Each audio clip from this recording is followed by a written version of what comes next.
Pessoal, já deu start aqui na gravação de hoje, tá? É, eu, só para deixar registrado aqui, né? Houve um atraso, mas fiquem tranquilos, né? Que não vai haver prejuízo, né? Eu pedi para a Ludmila avisar a todos, tá? E, e aí, com questão aí da chamada, tá? Eu vou fazer o abono. Eu já vou. Deixa eu ver, hoje é dia 4 isso. Eu estou pegando o mês correto. Junho, tá certo.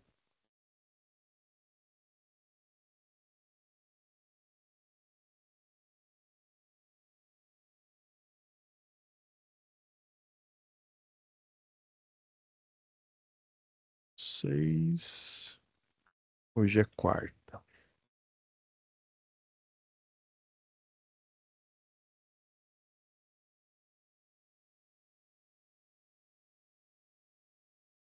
Tô só registrando aqui já a Daiane, tá?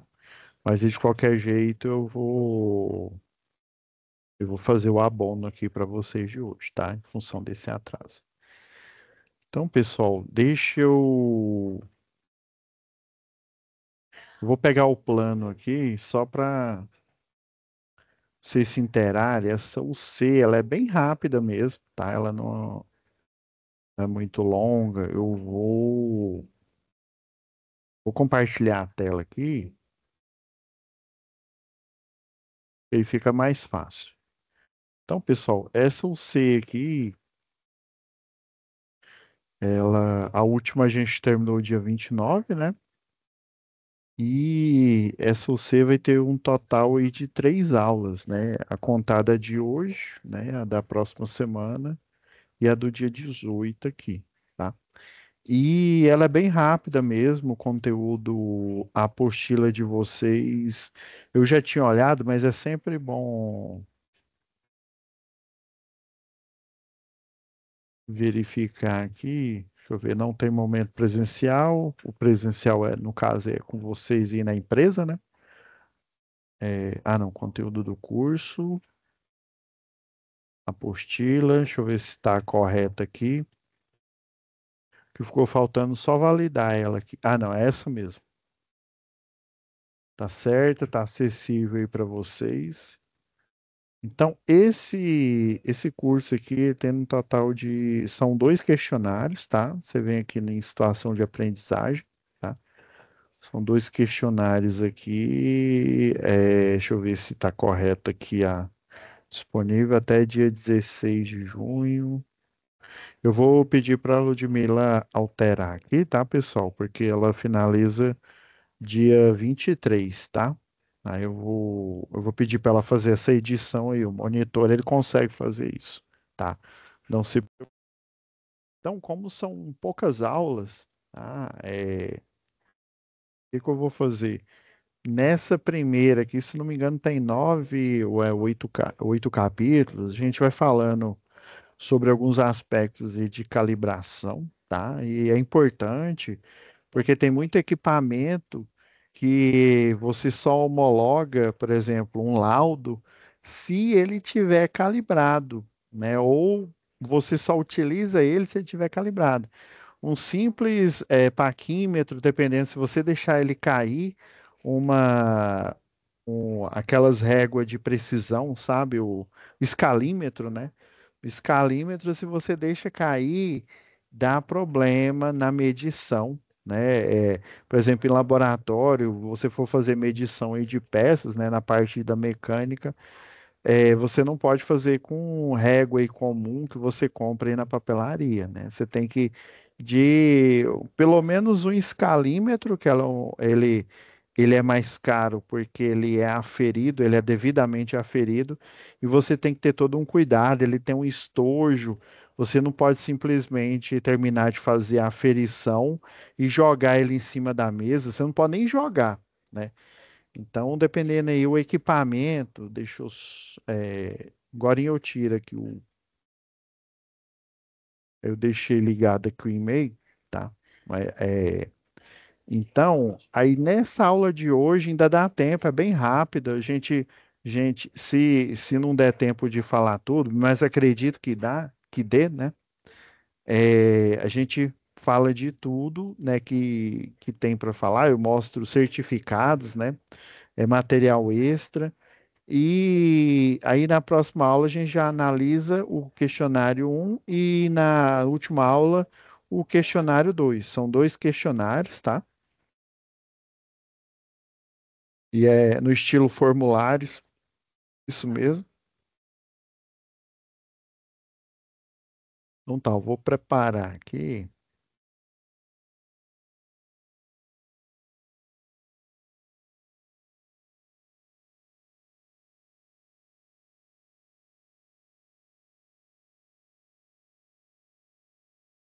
Só tirar o e-mail aqui que tá dando muita notificação.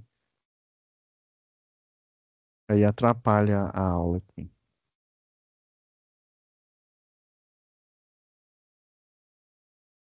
Aí para ficar mais dinâmico aqui, eu separei.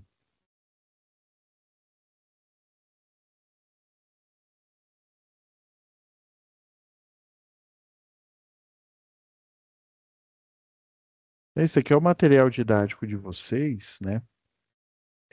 Tem num total, são 8 mesmo, né? Eu estava na dúvida se era 9 ou 8 capítulos aqui. Aí vamos falar um pouquinho de cada aí, né? Já falando do primeiro, a introdução aí fala, né, que ele fala que numa fábrica, né, não só numa fábrica, né, mas num processo produtivo, é bom que os equipamentos sejam calibrados. Por exemplo, quando pedem para você fazer um laudo de aterramento, um laudo das condições elétricas, né, da situação elétrica de uma instalação, né, você vai fazer uma inspeção. Tudo é baseado, pessoal, embora a gente esteja aqui no, vamos dizer assim, no rol aqui da instrumentação, tudo é baseado na NBR 5410, né? Eu sei que tem outras normas que falam sobre calibração, mas tudo é baseado no quesito inspeção visual, ou seja, você visualiza alguns defeitos, né, que uma peça pode ter, por exemplo, se tiver um arranhão. Só para você ter uma ideia, é uma cobertura de linha viva.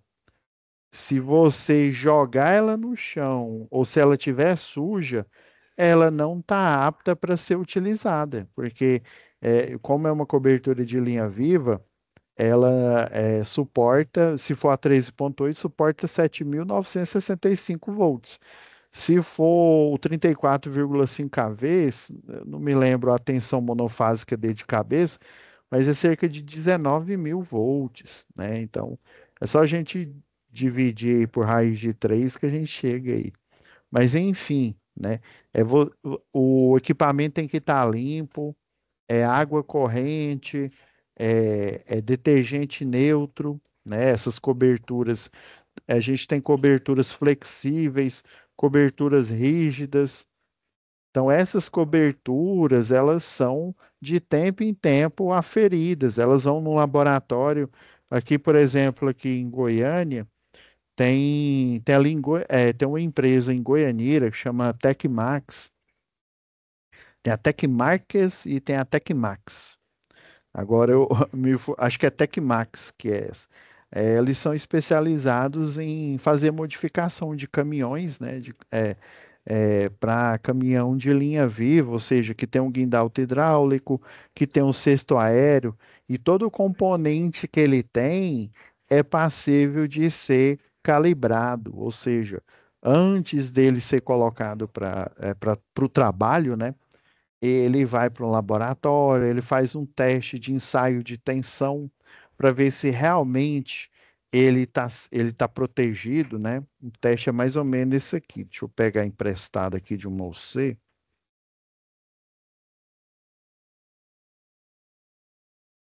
É lá de, deixa eu ver, manutenção e operação do sistema elétrico. Deixa eu só achar aqui o. Aqui, ó. Tem até a foto aqui do.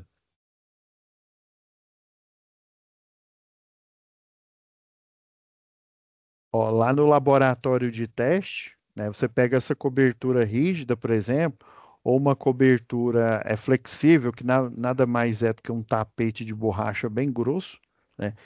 E aí você aplica um nível de tensão elevado aí, né? Dentro do nível de proteção. Se não me falha a memória, de 13,8, ele suporta 24, quase 24.800 kilovolt. Então, literalmente, o laboratório de ensaio vai haver o arco elétrico, e se esse arco elétrico extravasar a estrutura, vocês estão vendo aqui, ó, que tem arco elétrico saindo aqui, ó, provavelmente esse que está sendo feito ensaio, ele tem microfissuras, então não é desejável que o arco elétrico extravase essa estrutura, é desejável que ele fique confinado dentro da estrutura, que você faz um trabalho que é chamado trabalho ao contato. Esse trabalho ao contato, você literalmente, lá no cesto aéreo, deixa eu só explicar para vocês o que que é aqui. Deixa eu pegar uma foto.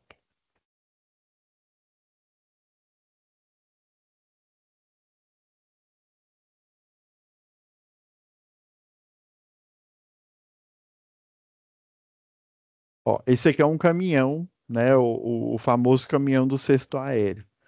Então, nessa empresa, eles modificam o caminhão, né, fazem a modificação aqui do motor, porque tem a parte de potência que vai elevar, né, o cesto aéreo, né, ele está em conformidade lá com a NR12, lá do trabalho, né, máquinas e equipamentos.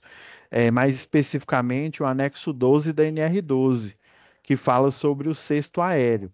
O cesto aéreo, apesar dele ser um guindaste, ele não é para guindar cargas, ele é para guindar pessoas, exceto aqui, ó, tem o jibe, né, que chamam de jibe aqui, que é um guindastezinho, e sempre todo trabalho em elétrica aí, né, e dependendo aí no laboratório de instrumentação, tem que ser em dupla, né?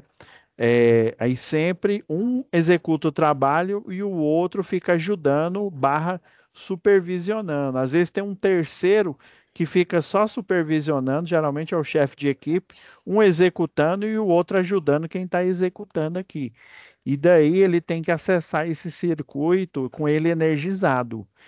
Para ele conseguir acessar, existem cabos nus, existem cabos com uma proteção polimérica adequada aí para esse tipo de tensão, né? Mesmo assim, você tem que colocar essa cobertura para você diminuir. Lembra lá com a professora acho que foi a Larissa, né, que estava dando aula para vocês, lá na aula lá de segurança do trabalho? Você tem que diminuir o raio, né, de atuação do campo eletromagnético para você conseguir fazer o chamado trabalho ao contato. Então, você veste o EPI, né, o equipamento de proteção individual, você coloca o EPC, isso aqui é classificado como um EPC, e ele tem que estar calibrado, ele tem que estar ensaiado. Aí lembra que lá eu tô falando que todo o trabalho que você faz com elétrica, independente se seja instrumentação, né? Circuitos aí de instrumentação, independente se seja o eletricista, você faz a inspeção visual, né? E a inspeção por ensaio. Basicamente, a inspeção por ensaio você utiliza equipamentos. Aí, por isso que é importante você calibrar, né, todos os equipamentos. Por exemplo, você precisa fazer um teste de isolação entre a carcaça de um motor e o enrolamento. Você utiliza uma máquina chamada megômetro. O megômetro, para ele ter validade, né, ter, vamos dizer assim, fé pública, né, ele tem que estar devidamente ensaiado e dentro do prazo. Se não me falha a memória, de 2 em 2 anos você faz esse ensaio, né, num laboratório aí. Aí, obviamente, é um laboratório aí né, o pessoal faz o devido teste, basicamente para saber se motores, por exemplo, tem uma empresa que fica ali depois de Trindade, ele é Britago, né? Eles têm máquinas que ficam ao ar livre, né? Trabalham ao ar livre. Então, ela está sujeita às intempéries, está sujeita à radiação solar, está sujeito à umidade, né, à chuva aí, né, está sujeito, como fica ao tempo, né, está sujeito às precipitações aí o orvalho da manhã que chama, né, que apesar de que a gente acha que só o sol que prejudica, né, só a chuva, mas principalmente o sol aí, né, a pintura lá dos equipamentos, na integridade, mas também, né, esse orvalho aí, em função da poluição que a gente tem no meio ambiente, né, se ficar a céu aberto, esse orvalho, infelizmente, ele é ácido e ele é prejudicial não só à conservação na parte de pintura, né, mas à conservação na parte ali de isolação. Os elementos de máquina, né, os elementos de isolação, eles têm que estar em dia, né? Então, essa calibração é fundamental, né? Não só para os instrumentos de medição, mas para os instrumentos que você vai utilizar para realizar um laudo, ou até mesmo você trabalhando num laboratório aí de aferição, né? Todo e qualquer equipamento, ele passa por um laboratório de aferição, seja para você utilizar ele para fazer laudos, para fazer teste, seja para utilizar no chão de fábrica para fazer as devidas medições, né? É desejável que um pressostato aí, né, ele indique a pressão, né, o manômetro ali, ele indique a pressão correta, né? Se ele se ele é analógico, né, a gente tem que evitar a paralaxe. O conjunto mecânico dele, ele tem que ser construído de forma que a gravidade não atrapalhe, já que ele é mecânico ali, né? Então tem todo um passo a passo. Isso é o que está falando aqui no início, na introdução aqui, tá?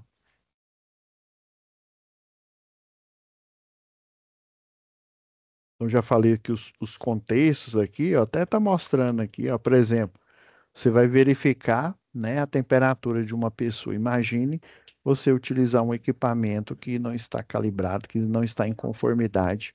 Ele vai mostrar a temperatura e o profissional de saúde, o que que vai acontecer? Vai indicar, ele está com a febre e dá um remédio para baixar a febre sem ele estar com febre, né? Equipamentos aqui, ó, um conjunto aqui de calibração. Até foi na última aula, né? Lembra com aquela válvula do timoneiro ali, né? Esse daqui, ó, esse calibrador aqui,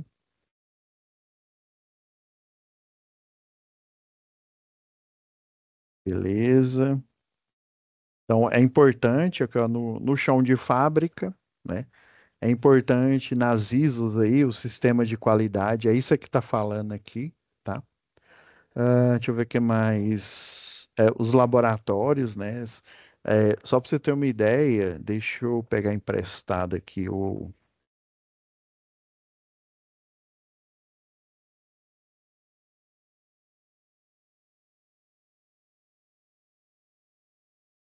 lá em segurança.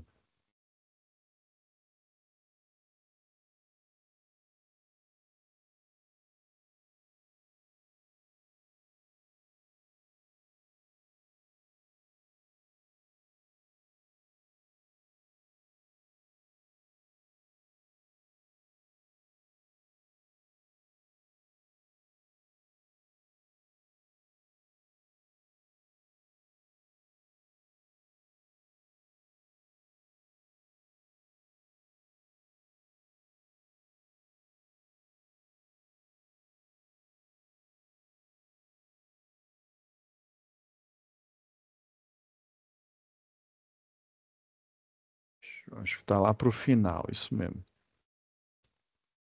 Aqui, ó. O que que é o. Só lembrando vocês aí, né? Provavelmente a professora falou lá em segurança do trabalho.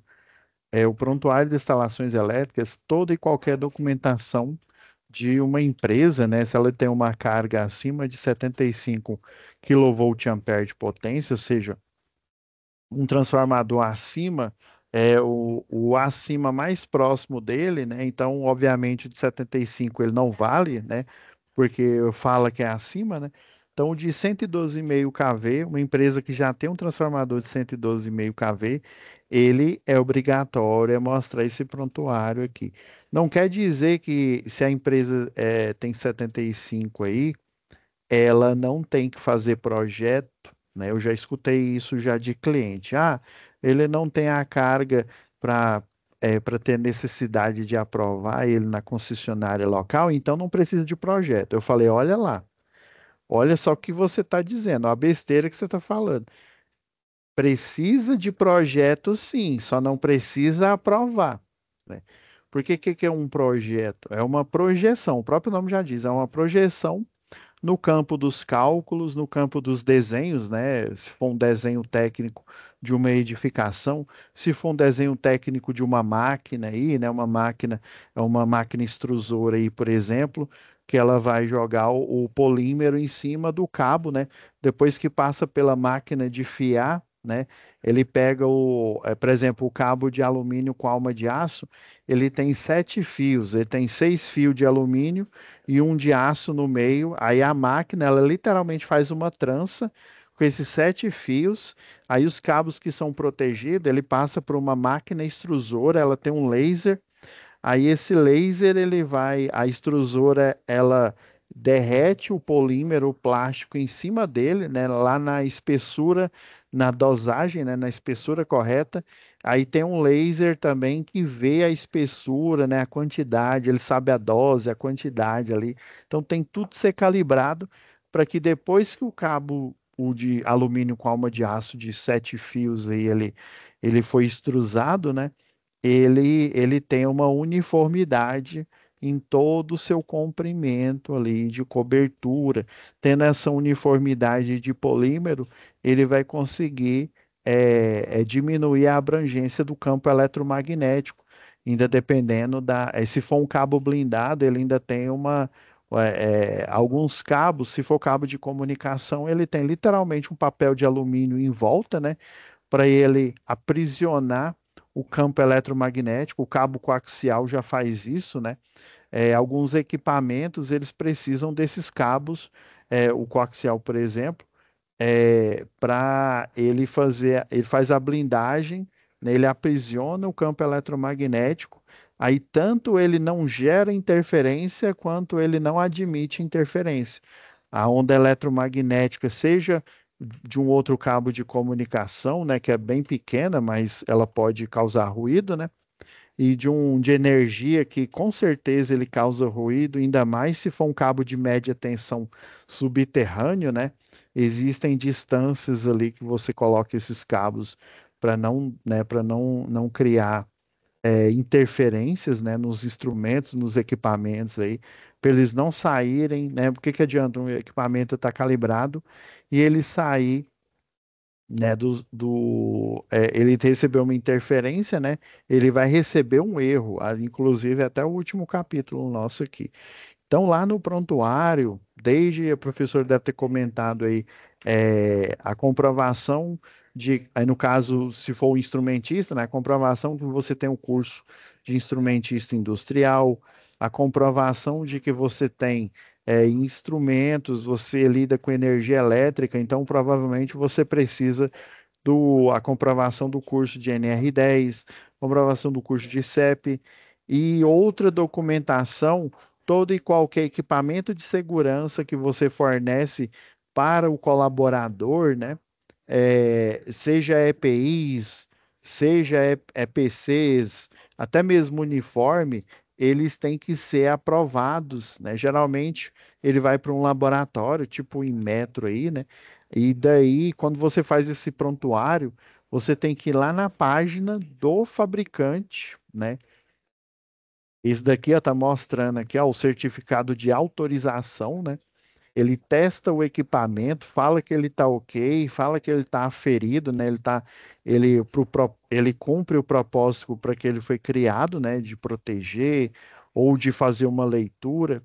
E aí você tem que colocar em anexo nesse prontuário todo equipamento que você está fornecendo, seja de proteção, seja de instrumentação, você tem que comprovar que ele foi aferido. Se você fez laudo de aterramento, tem que comprovar que o laudo de aterramento ele tem uma resistência mais próxima de zero, né? Aí depende se for a máquina, até eu mostrei na aula passada, né? Aquela máquina de corte a plasma da White Martins, é, aquele modelo específico que eu mostrei para vocês, ele tem que ter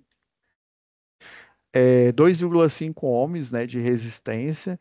Então, precisa de um laudo aí de um engenheiro eletricista, especificamente, comprovando que ele fez a aferição com um termômetro, né? Eles não cobram, ainda não estão, pelo menos o termômetro eles não cobram. Seja o termômetro com duas hastes, né? Ele tem dois conectores tipo jacaré e tem uma haste para você conectar no solo. É, e tem também o alicate terrômetro, que você também faz essa mesma aferição. Pelo menos esses, eles não são cobrados o certificado de aferição. Mas se você for utilizar o megômetro, para você ver a integridade dos cabos subterrâneos aí, por exemplo, né, a isolação do cabo em relação ao condutor, né, do cabo lá protegido, ou então a isolação da carcaça do motor em relação ao seu enrolamento, né?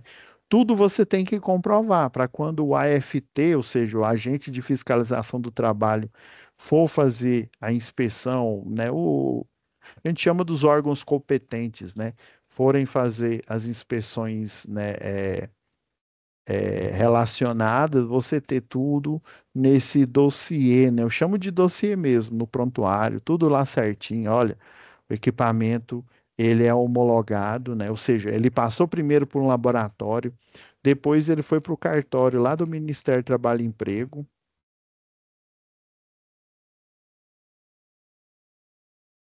Aqui, ó. E aí, deixa eu dar um zoom aqui para ficar melhor para a gente visualizar aqui. O conjunto de segurança anti-chamas confeccionado com tecido resistente a chamas em diferentes tamanhos, né? O formato é calça e camisa, né? A chamada japona aí, e a calça, que ela tem uma proteção, né? Se for o anti-chama, é um produto químico, eu esqueci qual que é o produto químico. Ele é um retardante, né, de fogo, e se você for mexer com linha viva, por exemplo, além desse produto químico que tem um retardante, ele também tem se eu não me falha a memória, nitrato de prata, né? O nitrato de prata justamente para ele criar uma gaiola de Faraday em volta do corpo do cidadão. Além da roupa dele normal ter esse tratamento, ele vai utilizar uma roupa especial, ele vai usar a balaclava, né, que o pessoal chama de touca ninja ali, né? Então, todos esses equipamentos, não é, não, eu criei o laboratório Pableiras Dance, lá no fundo de quintal, e comecei a fabricar essas roupas aí, né? Aí joguei óleo de máquina em cima, não é bagunçado, né? Eu vou fazer a confecção das roupas, vou utilizar o produto químico, inclusive tem que ser aprovado aí ou por um engenheiro químico ou por um químico, né? Eu vou apresentar para um laboratório, né? Esse laboratório vai aprovar. Daí o laudo que esse laboratório, deixa eu pegar um laudo de laboratório, aqui, ó. Aí, ó, é o laboratório de teste de alta corrente, né? O que é Kinetics, ó, do Canadá aqui, ó. Então, esse laboratório é que testou a roupa, ele mostra aqui todas as referências aqui, né? O profissional foi a Dupont, ó. Foi a Dupont Norte América que fez os testes. Aí depois que você criou a roupa, né? Fez os testes no laboratório, você não pode apresentar para a venda, né? Para o atacadista ou para o varejista, não. Você ainda vai lá no cartório do Ministério do Trabalho e Emprego, tá vendo aqui a chancela deles aqui, ó.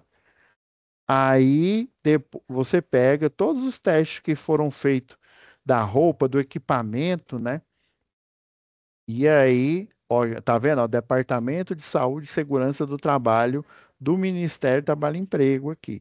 Então, olha só a jornada, né? Você cria o equipamento, você fabrica, você vai no laboratório, né? No laboratório que faz esses testes. Por exemplo, esse que eu citei lá, ali de Goianira, né? Eles têm laboratório próprio, inclusive eles fazem homologação de terceirizadas da Equatorial, né?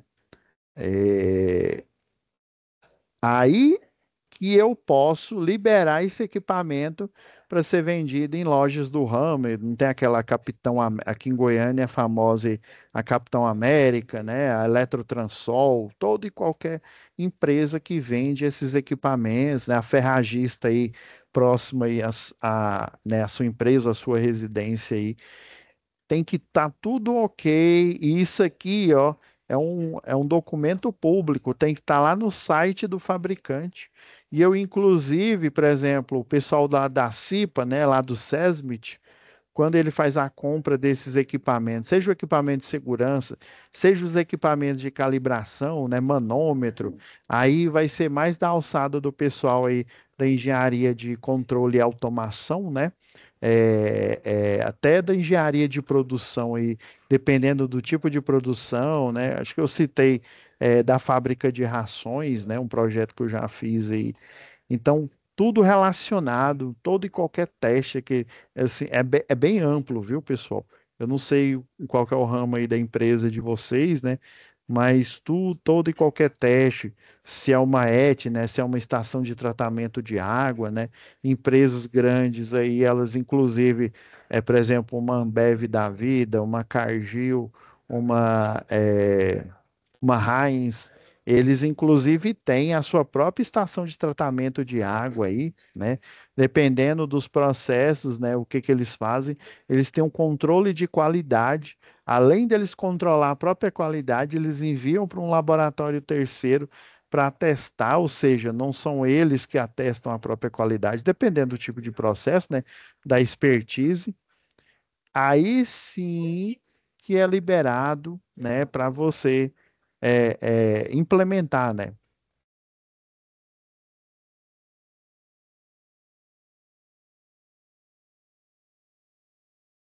Beleza, já falando do capítulo 2 aqui. Aspectos de dados aqui, interessante isso aqui, ó. O datasheet aqui, deixa eu dar um zoom aqui, ó. É a especificação do equipamento aqui, ó. Aí, folha de dados aqui, né? Tem um manômetro aqui, ó. Então, qual que é a função dele, né? É um transmissor, é gravação, é indicador, é controlador, né? Então, todo equipamento aí já que a gente está falando de instrumentação industrial, né? Ele tem a sua especificação. Igual, por exemplo, uma soft starter aí, né? Você precisa dar uma partida de grandes motores, né? Aí ela tem a sua especificação. Ah, não, é uma estação de tratamento de água, então, em vez de ser uma simples soft starter, é um inversor de frequência. E aí, qual que é a marca? É WEG? Ah, é WEG. Qual que é o modelo? É o CFW 500, por exemplo. É o CFW 08, né? Dependendo aí do que você utiliza aí na sua indústria aí. Então, todos eles têm a folha de dados aqui que mostra as especificações, né? Às vezes, esse ambiente ele é explosivo, né?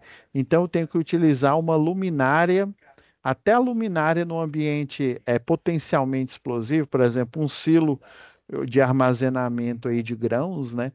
Ele tem um potencial, primeiro porque ele é um espaço confinado, né? Tem vários potenciais de acidente, né? Você pode ter o soterramento aí de um funcionário, né? Porque são grãos ali, ele vira uma espécie ali de areia movediça, né? Então tem que tomar cuidado. Você tem que estar devidamente ancorado, para se caso você afundar ali, você consiga ali sair, né? Você precisa de uma ancoragem ali para correr ali dentro do silo, né? Que ele vai enchendo, enchendo, enchendo, ele vai até a tampa. Aí, como os grãos ali, aquela poeirinha, aquela fuligem ali dos produtos ali, dos grãos ali, ele cria uma dispersão, né?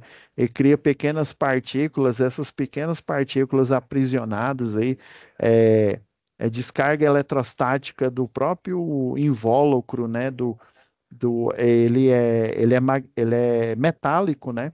Então, o vento, só para vocês terem uma ideia, o vento, se ele estiver numa velocidade alta. Eu tenho uma edificação que basicamente é uma lata gigante, né? É uma lata de óleo gigante. Então, a velocidade do ar em atrito, lembra lá de eletricidade, o processo de eletrização. Então, ele vai eletrizar a carcaça e essa descarga estática, ela pode inclusive ir para o ambiente interno e gerar uma energia de ativação, ou seja, uma fagulha e todo esse dispersante ali, né? O nome me fugiu da cabeça, que as partículas dispersas ali, ela tem até um experimento que o pessoal da física faz, né? Eles pegam uma caixa de sapato, pegam aquele giz, né? Aquele giz clássico, é, amassa ele, né? Coloca o pó e aí você balança e eles criam dois furos, né? Um furo na ponta da caixa de sapato e aí eles balançam ele para o pó ali ficar todo disperso, simulando o ambiente interno aí de um silo, e eles acendem um fósforo e jogam por esse buraco aí. Se precisa ver, a tampa ela voa ali, né? Cria uma explosão. Então, a luminária, por exemplo, ela não pode, ela tem que ser blindada, viu, para evitar a fagulha interna do processo de ligar. Por exemplo, o interruptor, embora a gente não veja ali, o interruptor, ele é uma chave tipo faca.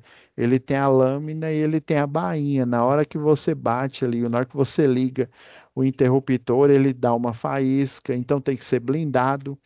É, o silo ele tem que ser devidamente aterrado para quando houver as velocidades aí do vento aí, né, e eletrizar a estrutura, essa eletricidade estática ela escoar pelo sistema de aterramento.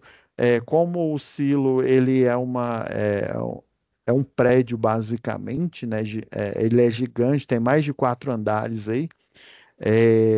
Eu não me lembro de cabeça, não. Só o reservatório de água tipo taça, né? Ele tem, se não me falha a memória, acho que uns 20 metros, mais ou menos aí, né? Um metro para mais, um metro e para menos. Então, ele tem que ser devidamente aterrado e provavelmente por ele ter quatro, quer ver, ó, um andar é mais ou menos, você pode contar 3 metros. Então, 3 vezes 4, 12. A partir de 12 metros aí, você já precisa de um sistema de proteção contra descargas atmosféricas, né? O famoso SPDA. Como o silo é gigantesco, então essa é a, a eletrização, ela vai escoar pelo aterramento, que por sua vez também vai proteger a estrutura contra descargas atmosféricas aí, né? Com a captação, a descida e interligada ali no aterramento. Então vai ter duas funções. A eletrização por atrito vai escoar pelo aterramento e uma possível descarga atmosférica também vai escoar, né, através da captação, passa pela descida, né? Ela utiliza inclusive a própria estrutura do silo, né? E ela vai se dispersar ali no solo, né, criando as superfícies equipotenciais. Então todos, até uma simples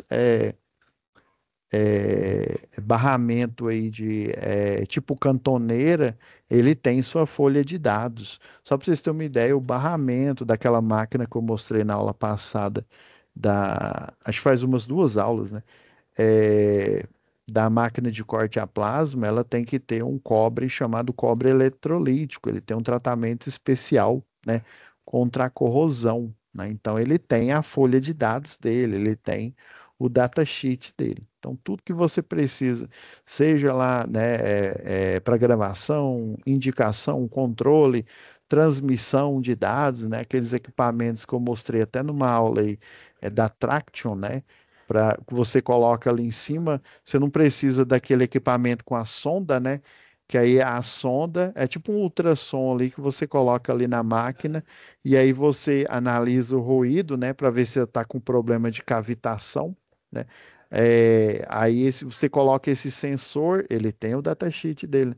coloca esse sensor e ele fica online, né, em tempo real, analisando o ruído do motor e ao menor sinal aí de defeito, né, de problema de cavitação, você já pode prematuramente já trocar essa peça, né, e deixar o processo produtivo rodando, né, sem interrupções e sem perdas de ativos, né?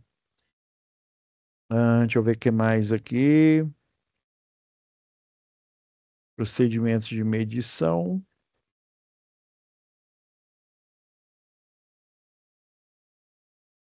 Ó, esse comportamento é dinâmico aqui, pessoal. Ele é chamado de amortecido, né? Infelizmente, ele foge um pouco do escopo aqui do curso de aprendizagem, né? Mas esse comportamento dinâmico aqui, amortecido, ele, dependendo do tipo de equipamento, ele não é desejável, ele é instável aqui, né? Mas aí depende, né? Depende a medição de temperatura estática. No caso aqui, ele está falando de pressão, né? O pressostato aqui, né? Mas tem muitos equipamentos que esse comportamento amortecido, por exemplo, o controle de uma antena, né? Uma antena aí de satélite, né? Uma antena aí de geoposicionamento, até uma antena que fica num satélite, numa antena estacionária, né? Ou numa que fica numa né, chamada geoestacionária, né? Ela é geoestacionária porque ela está acompanhando o movimento aí, né, de rotação da Terra, né? Ela não está em queda, mas de certa forma é uma queda livre. Aí ela precisa, em tempo real, fazer o controle ativo para ele conseguir mandar as informações, seja um satélite de uma TV, né, seja militar principalmente aí, né?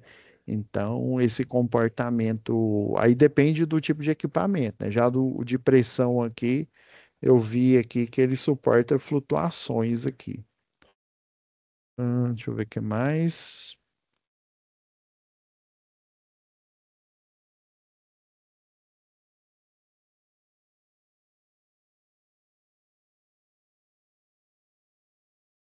Ok, ó, mostrando certificados aqui de calibração, né? Eu até deixei aqui.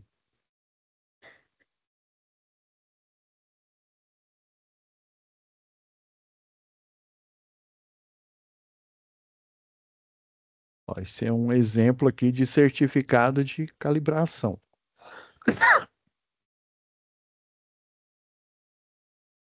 Aqui mostra, ó, aqui, ó, inclusive foi o Senai, ó, o laboratório de ensaio do Senai, né? CETEMP, ó, o cliente aqui, né? São Luís Extintores. Então é o pressostato aí do manômetro aí do próprio extintor, né? Os testes aqui, ó, tá vendo? Ó, utiliza muito estatístico, ó, desvio padrão, ó. 10% para mais e 10% para menos aqui, ó, de umidade relativa. Temperatura 20 graus Celsius, né? Aqui está dizendo que o erro, né? O erro é 2 para mais, ou seja, 22 ou é 18, né? Isso mesmo, ó, 2 para menos. Sempre assim, desvio padrão. Ou é uma conta enorme que você faz. Você vai lá no laboratório, faz várias medições, faz 30, dependendo. Quanto mais medições você fizer, melhor o desvio padrão e o erro aqui de desvio, né? Ele vai ser mais acurado aqui, ó. Olha, autorizado, tem assinatura aqui. Manômetro analógico com intervalo de indicação de 0 a 30 kg-força por centímetro quadrado e resolução de 0,5 kg-força por centímetro quadrado. Aí mostra as pressões, né, que eles fizeram. Geralmente, pessoal, eles fazem teste com pressões que eles, valores, né, seja de temperatura, seja de pressão, né, seja de ruído, né, se você for fazer o teste lá do equipamento que faz, eu esqueci foi o nome dele, porque tem um equipamento que ele tem basicamente, é como se fosse um multímetro. Ele tem a telinha aqui, tem a sonda e tem e tem um equipamento que ele é telecomandado, que ele é só é só um computadorzinho que você coloca, você deixa lá em cima da máquina lá, né? Aí eles têm as medidas que eles têm certeza que ele tem que fazer aquela medida aqui, aí eles fazem uma comparação, tá? Olha, a pressão indicada, né? E a pressão de referência aqui. Geralmente, às vezes, eles pegam vamos supor, né? Como, sei lá, né? Como que eu sei que 1 quilo é igual a 1 quilo, né? Ou seja, 1.000 gramas, né? 1 quilograma, né? Vamos ser mais preciosista aí, né? Como é que eu sei? Existe uma massa, né? Só um minutinho, pessoal. Tá o trem errado aqui.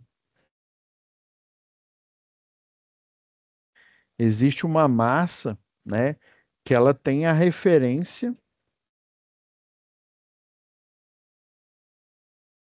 que é o que se conhece, né, por 1.000 quilogramas, né, ou 1.000 quilogramas, né, 1.000 gramas, né, que dá 1 quilo, grama, e aí o pessoal faz a referência com com esse peso aí que fica em um laboratório, né? Aí, por exemplo, de tempo, aí geralmente eles utilizam aqueles relógios atômicos, né? Ou seja, a oscilação ali das partículas, por exemplo, um equipamento um elemento radioativo que ele libera, aí tem as ondas alfa, né? Onda gama ali. Então, aquela liberação, ela é bem precisa e aí ele conta o intervalo de tempo entre elas ali. E aí sempre, às vezes, não sei se vocês já viram em filmes aí, né? Ah, estamos aqui, vamos fazer a sincronização dos relógios com o relógio atômico né? O relógio atômico do exército aqui. Aí pega e aí sincroniza. Então, como eles precisam, vamos dizer assim, terminar a missão em tempo recorde, então eles precisam sincronizar com a referência que é a mais fidedigna possível, né? Então, obviamente, esses laboratórios eles têm equipamentos que eles têm certeza que dentro desse range aqui, né, igual ele falou aqui, ó, um manômetro que ele indica um range de 0 a 30 kg força por, por centímetro quadrado, né? Com a resolução de 0,5 quilogramas por centímetro quadrado. Então ele tem algum que já está pré-configurado e ele faz essa comparação, né, do que foi medido com o equipamento que ele está configurando, que ele está calibrando, né, e o que se espera, né, e se tiver extrapolando muito, tiver fora do intervalo, né, no caso aqui ele falou de condições do ambiente, aqui é do ambiente, ó, até a gravidade, ele fez questão de colocar, ó, que ó, uma, duas, três, quatro, cinco, seis, 7 casas depois da vírgula aqui, né? Aí lembrando que a gravidade, essa gravidade que a gente é 9, acho que é 9,8 que os livros de física colocam lá, né? E às vezes para ser para os cálculos não ficarem difíceis lá para o aluno, né? Quem está fazendo o exercício, eles colocam 10 metros por segundo ao quadrado. Mas é até, ó, do nível zero do solo até 500 metros, essa resolução aqui de 9,79 ou aproximação até de 10 é ok. Acima, né, essa aceleração ela sofre, tem um, tem um fenômeno aí, né? Não sei se você se lembra lá da mecânica, né?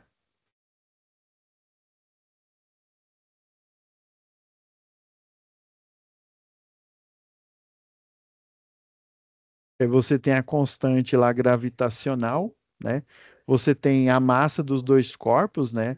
Então seria a massa da Terra, a massa, né, da, sei lá, de uma bola, por exemplo, ou da massa de referência, né? Aí, se eu não me engano, é dividido pela distância ao quadrado aí, né? Então, você tem essa referência aqui, essa constante, né? É que foi muita medição para eles chegarem nessa constante. Só para vocês terem uma ideia, na época aí do Isaac Newton, ele formulou essa teoria, só que na época dele, ele ainda não tinha conseguido chegar.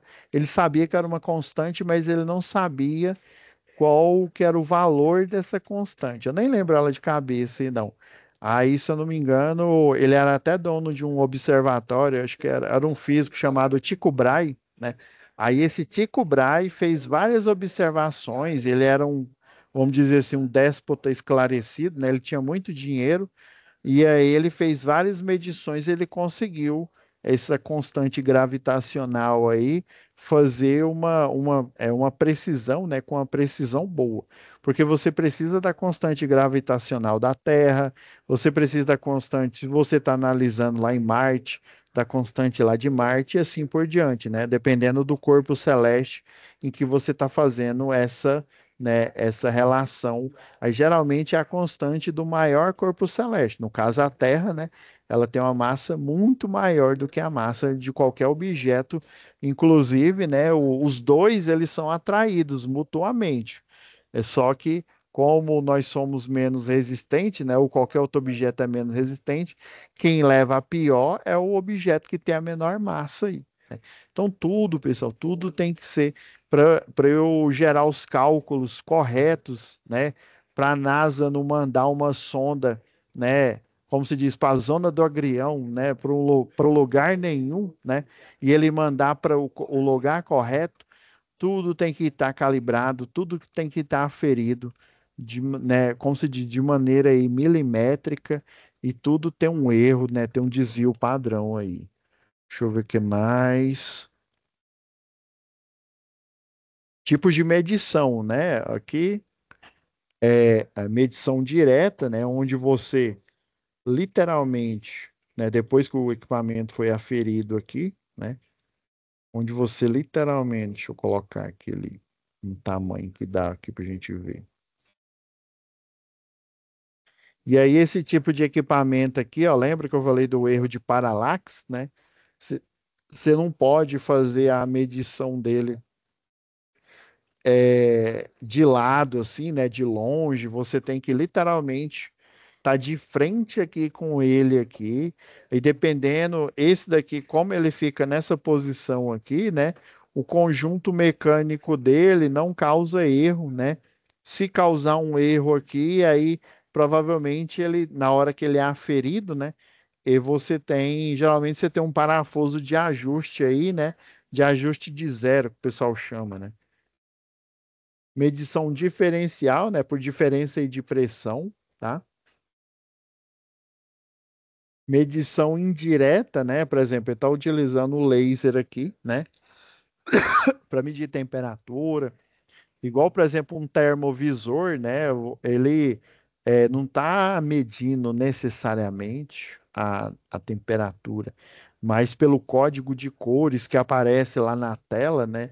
Aquele código de cores, ele tem uma calibração, né?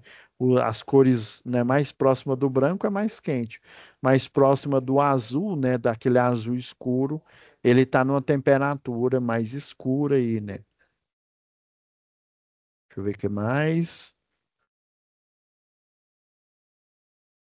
Faixas de indicação, né? FI e FM aqui. Isso aqui, se eu não me engano, acho que é índice. É que faz muito tempo que eu vi isso aqui, pessoal.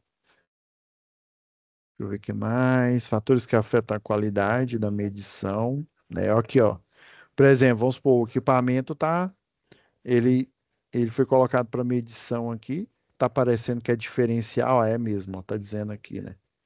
Quando tem dois aqui é diferencial, tá? E aí, ó, um erro no equipamento aqui, ó, pode gerar, né? Por exemplo, se aparecer aqui um, quer dizer que ele não é um, ele é um pouco menor aqui.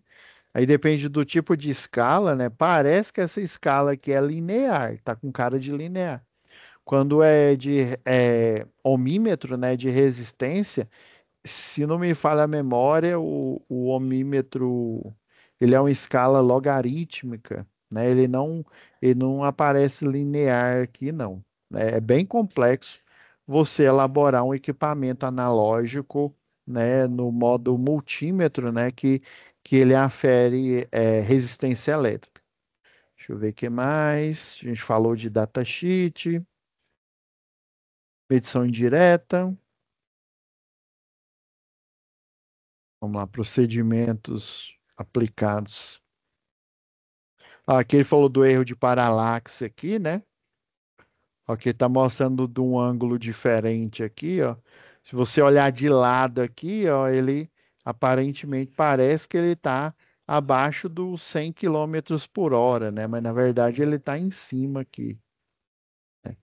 Aqui é o odômetro, né? Aqui não tem nada a ver. Tem uns que tem o analógico e tem uns que tem também o digital, né?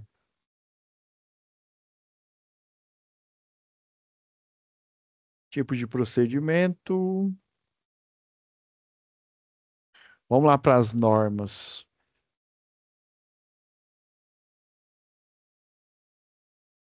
Ah, esse que é o forno de calibração aqui, né? É igual, assim, todo processo de calibração, pessoal, sempre você tem as referências, tá?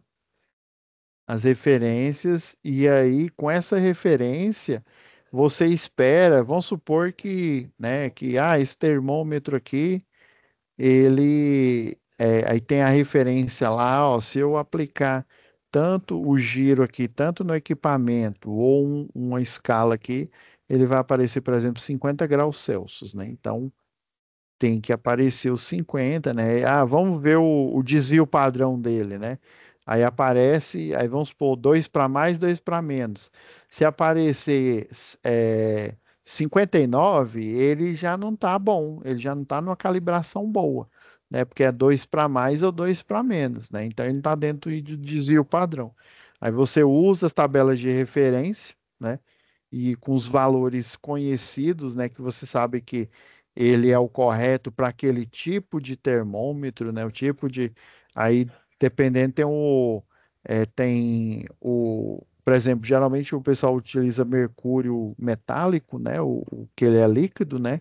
Temperatura ambiente. Se não me falha a memória, tinha um antigo, foi até um físico que criou, acho que era com amônia, se não me falha a memória. Mas depois eu fiquei pensando, né? Quando o professor falou isso. A gente estava estudando química, né? Aí o professor falou, né, que a amônia ali, né, dependendo ali, né, amônia, não era amônia, não. Não era o NH3, não. Eu sei que era algum produto que ele tinha uma certa volatilidade, né? Aí eu fiquei pensando, se ele tem uma certa volatilidade, será que não é difícil, né? Assim, será que é adequado, né? Esse ainda mais se for por um termômetro, se eu não me engano, aí tinha com vários elementos químicos ali, né? O elemento melhor aqui que eles encontraram, né? Era um metal, né? E a vantagem é que ele é um metal, né? Em temperatura ambiente, ele é líquido, né? Ou seja, ele tem o melhor dos dois mundos. Ele é um metal, ele é um bom condutor de calor, né?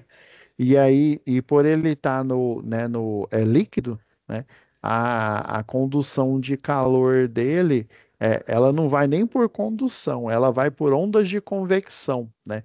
Aí por ondas de convecção ele aquece muito mais rápido do que se fosse um metal, uma barra, né?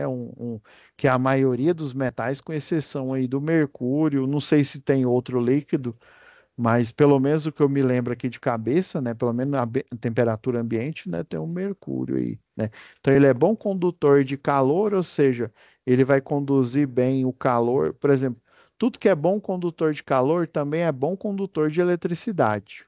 Pega essa dica aí, né? Então, e ainda mais se ele for líquido, igual né, o mercúrio é o metal líquido aí, é melhor ainda. Se ele tiver no estado líquido, esse calor ele vai ser espalhado através dele muito melhor, né? Talvez, viu? Agora eu estou lembrando o que que o professor falou. Talvez a utilização de algo volátil, né? É porque a condução de calor em um gás, vamos dizer assim, um vapor, né? Ela é mais eficiente, né? Do que num líquido, que por sua vez, do líquido é mais eficiente do que num sólido aí, né? Aí geralmente eles utilizam essas referências aí. Até o termopar, né? Vamos pegar o PT100 lá, que é uma termorresistência, né? Ele é uma resistência, o próprio nome já diz, né? Ele varia a resistência e com essa variação de resistência ele indica aí a temperatura, né? Então, dependendo da temperatura que ele apresenta, né? Do grau de agitação médio das partículas, ele vai apresentar uma temperatura. Já o termopar, né? Vai haver tem o efeito Seebeck, né? O efeito Peltier, né? A formação de uma corrente elétrica, acho que é o Seebeck, é uma formação de uma corrente elétrica, né, proporcional àquela variação de temperatura. Então, isso seria uma medida indireta, né? A gente ainda falando aí dos tipos de medida, né? Seria uma medida indireta, porque ele não está medindo a temperatura propriamente dita. Ele está medindo está variando, né? A temperatura está variando uma corrente elétrica, né? Aí você ainda utiliza um CI, que ele utiliza o range de 4 a 20 miliamperes para fazer essa classificação, né, do fundo de escala, né, e do zero ali, né, e o fundo de escala, né, que é o último, o range, né, o range de quanto até quanto, igual a gente olhou naquele certificado, né, de quanto até quanto que ele afere a pressão, né. Esse daqui é de 0 a 30 kg força, né? Ou seja, pressões acima desta aqui, ele já não é efetivo aí. Precisaria de um outro tipo de manômetro aí, talvez até de um outro tipo de construção, tá? O que mais? Mas sempre, ó, essa aqui está simbolizando que ela vai fazer o quê? Ela vai registrar todos os. Eu lembro como se fosse hoje, quando eu comecei em engenharia, era normal, a gente no meio da semana tinha as aulas, né, normais aí. Aí a primeiro laboratório foi o laboratório de mecânica. Todo e qualquer experimento que você imaginar, aquele que a gente via desenhado nos livros, nas polias, né?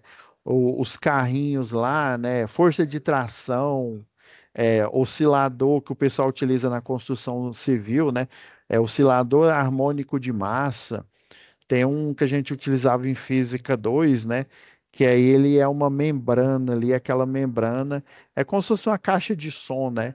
Aí aquela vibração da membrana, ela gera ali uma potência, gera uma onda, né? Aí a gente consegue estudar ondas mecânicas, né? Aí tem também, a gente pode estudar as ondas mecânicas, o som é um exemplo aí. A gente estuda ondas eletromagnéticas também, né? Dependendo ali do tipo de experimento, né? Então, tudo e nos procedimentos laboratoriais, sempre a gente fazia as medidas, né? Do que apresentou lá no relatório, e ali a gente registrava e fazia o cálculo do desvio padrão, né? E fazia o cálculo do erro, que, se não me engano, é o último assunto nosso aqui. Beleza. Ver se tem mais algo interessante aqui, ó. Porque a bomba tipo timoneiro, né?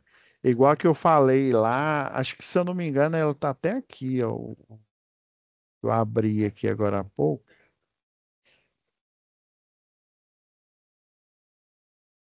Era o da Tecmax. Eu acho que eu fechei ele.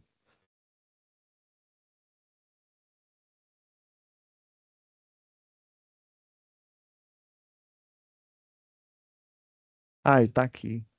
Não tinha fechado, não.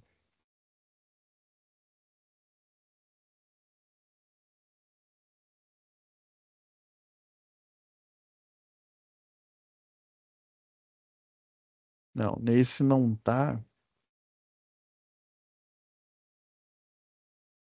Mas é Tecmarx mesmo. Tecmax é outra empresa.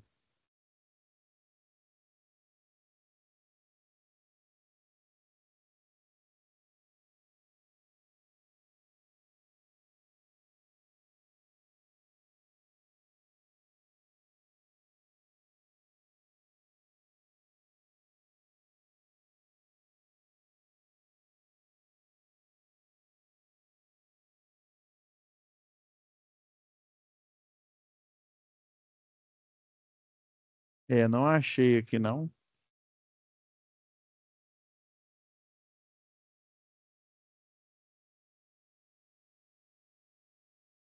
Quer dizer, parece esse daqui, aí você coloca a luva aqui na ponta, né?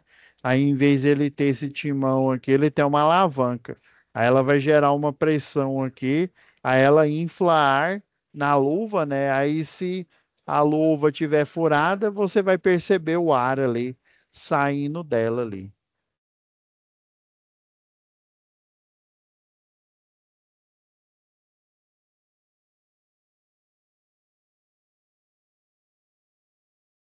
Ah, isso aqui está falando da temperatura de equilíbrio, né? É, a gente vê isso lá em Física 2, né? O equilíbrio termo. Qual o tempo que tal substância, né? Ou no caso aqui, o equipamento vai atingir o equilíbrio térmico.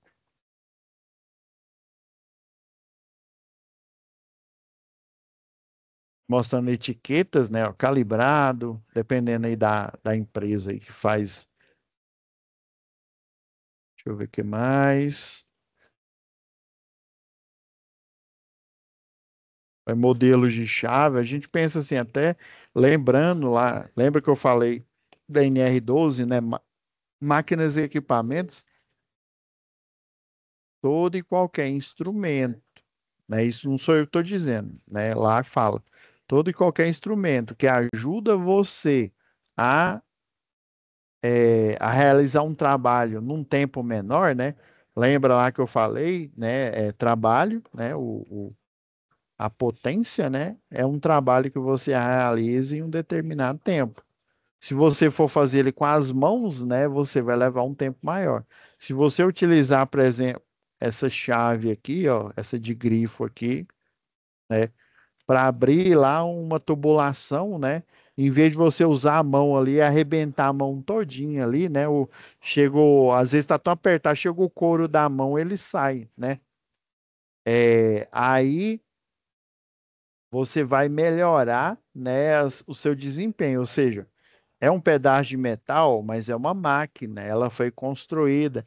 É igual, não tem um ditado que diz que todo problema, nem todo problema é prego, né? Ou seja, para solucionar todo e qualquer problema, a gente não pode utilizar o martelo. Só problemas em que são prego, né? Fazendo essa alegoria, que a gente utiliza martelo. Pode ser que a gente utilize aquela pistola de pressão, né?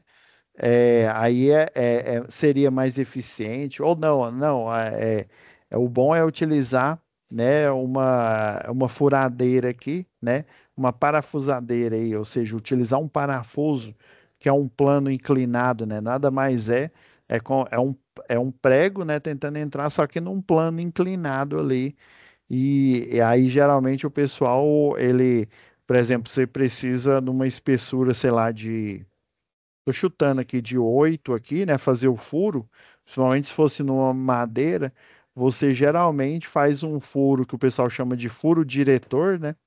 Um furo com uma espessura menor, se é 8, sei lá, você pega lá 5. Tô chutando aqui, viu?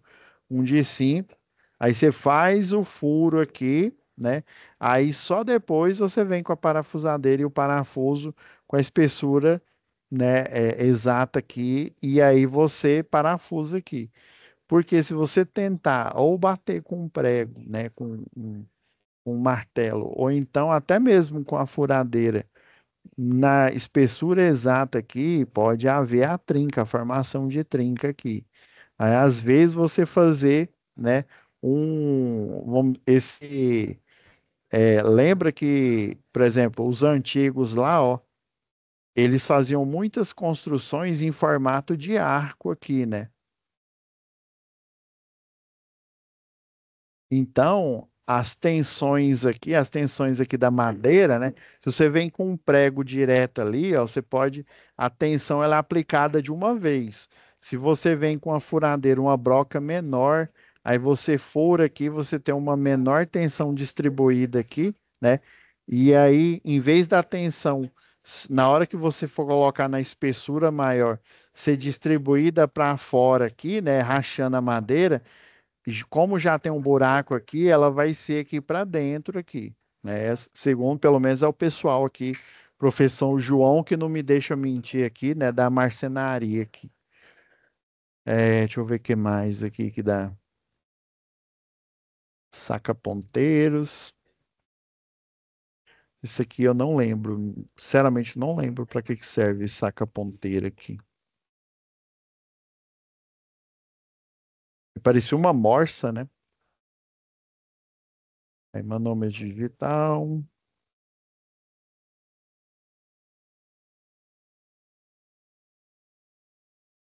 Que mostra o termômetro de vidro, né? Igual eu já expliquei ele aqui, né? O ideal é um metal líquido, né? Que tem boa condutibilidade de calor. Geralmente esse aqui é o, vamos dizer assim, é o analógico deles aqui, né? Geralmente a transmissão de calor e a aferição de temperatura, ela vai ser bem melhor distribuída, né? Por ele ser um metal, né? Por ele ser um metal e por ele estar no, em líquido, né? Se ele fosse um gás, né? Vamos dizer, se existisse um, né? Seria melhor ainda. Às vezes o problema dele ser um gás aí, né? Que aí ele poderia subir todo para a escala aqui, né? Às vezes não seria interessante. É verdade. Resolução do instrumento. O que mais?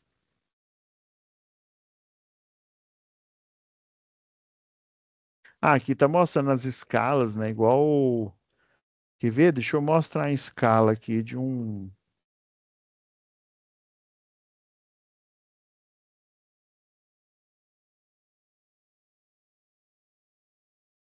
Escala.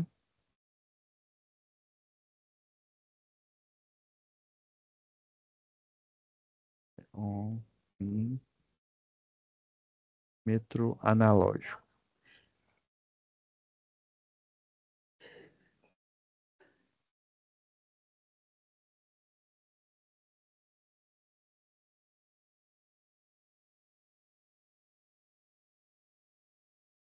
Vou pegar uma imagem aqui, ó.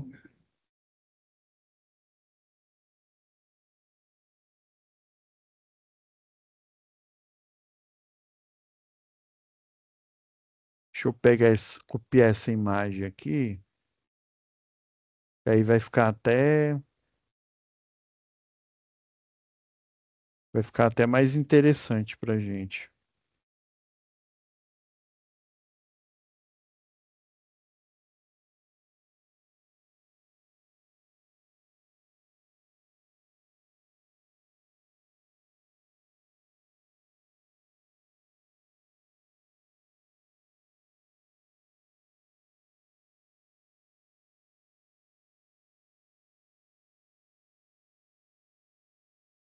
Aqui, ó. Isso daqui é uma escala de um multimedidor, né?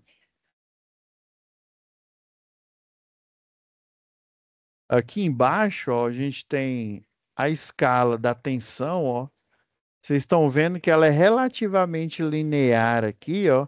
Embora ela esteja aqui num semicírculo aqui, né? Acho que é o. Ai, eu não lembro lá da geometria como é que é chama. Por exemplo, faz de conta que isso aqui é um círculo, viu? Aí você tem, se eu não me engano, acho que chama setor circular, uma área que varre um ângulo aqui, né? Aí esse setor circular aqui, ó, aí para o aferidor aqui de tensão, ó, vocês estão vendo que ela é relativamente linear, ó.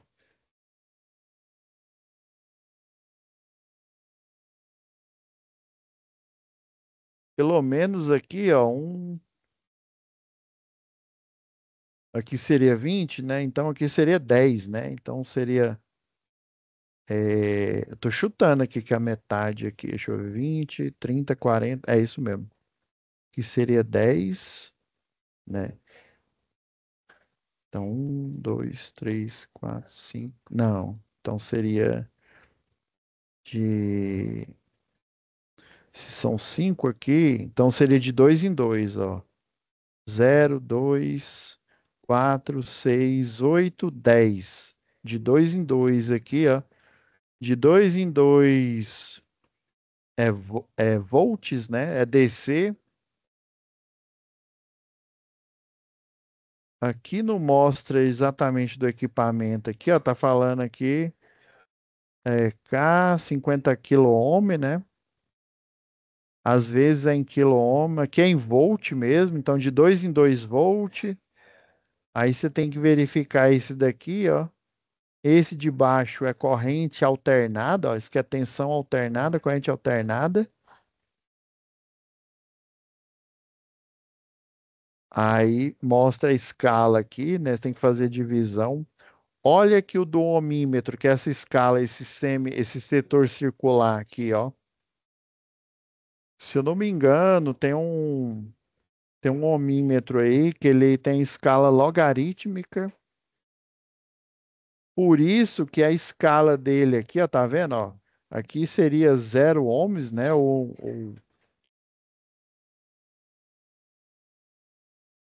10K, tá vendo que tá muito próximo aqui, ó. É como se fosse. Tem um que é logaritmo, se eu não me engano, é uma função mais ou menos desse jeito aqui, ó.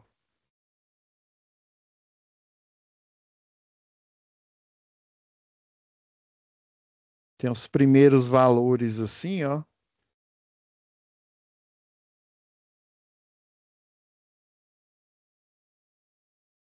Ah, não, acho que logaritmo é assim, ó. Esse é exponencial, se não me falha a memória, e esse aqui é logarítmico.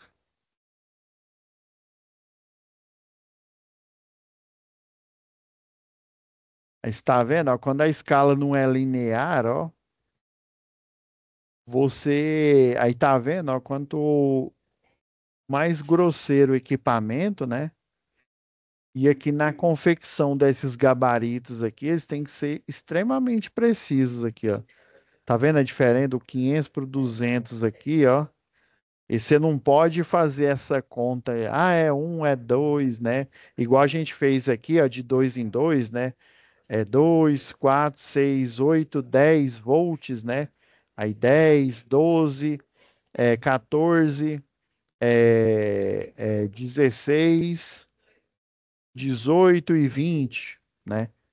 Dependendo do tipo de escala, se ela for linear, dá para fazer isso, né? Se for uma equação linear, né?